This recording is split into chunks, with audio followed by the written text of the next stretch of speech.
Hey friends, it's PJ bringing you this week's positive attitude. And before I get to that, I just want to briefly do just a kind of a coming to God moment. And whenever you talk about positive things, you post the positive memes, you talk about happiness and inner peace and that kind of stuff, people kind of expect you to be a master at it. And I would say I'm a master practicer because I think the thing about happiness is that it's always about practice. It's like yoga.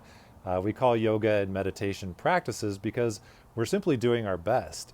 And the thing about the attitudes that I share with you is that they're actually a system that I came up with for myself, by myself, for myself, to figure out how to be happier in my life. And so by practicing those for the last decade or more, real 15 years, I guess now it's been, I've discovered that they actually worked for me.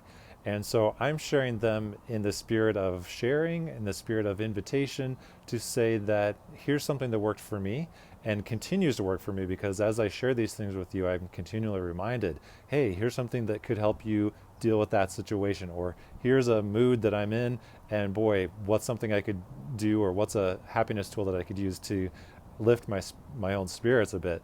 And so I'm just sharing things that have worked for me in the hopes that it might give you something useful to think about, to try. And here's that word, practice. You know, practice, see if it works for you. If it doesn't, great. What I do is not everybody's jam. And, somebody's called me the lackluster jerk instead of the enlightened jerk. And, I'm not a motivational speaker. I speak from the heart. And if that motivates you, if that connects with you, then that makes me happy. If it doesn't, then there's some other path for you, and that's great. That makes me happy too. So this week's attitude is to be attentive. And what I mean by attentive is to be a good listener, to be a good paying attentioner. When other people are talking, what we tend to do is grab onto the first thing they say that we have our own thoughts about. And then we start spinning off onto those thoughts, thinking up our own reaction, our own response, what we want to say next.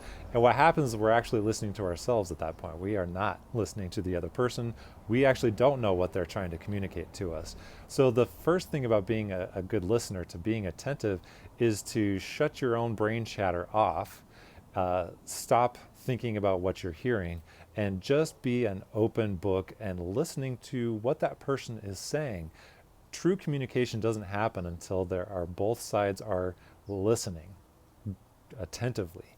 And so if you really want to communicate effectively, you're going to become a good listener. And what happens most of the time is that once people realize that you're actually listening to them, they start listening to you, and then it becomes, again, true communication.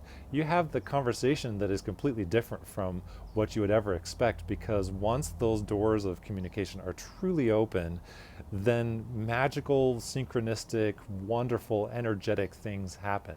And that's the power of true listening. So another thing that happens with true listening is that you are creating a safe space for that other person to share. And when a person feels safe, that again completely changes the landscape of a conversation, because people will now feel free to say things that they never would have. Now, it's important once you're done listening to keep that trust that they put in you in confidence, and that trust extends beyond the conversation, so that you're not sharing that stuff that may have been private information with other people.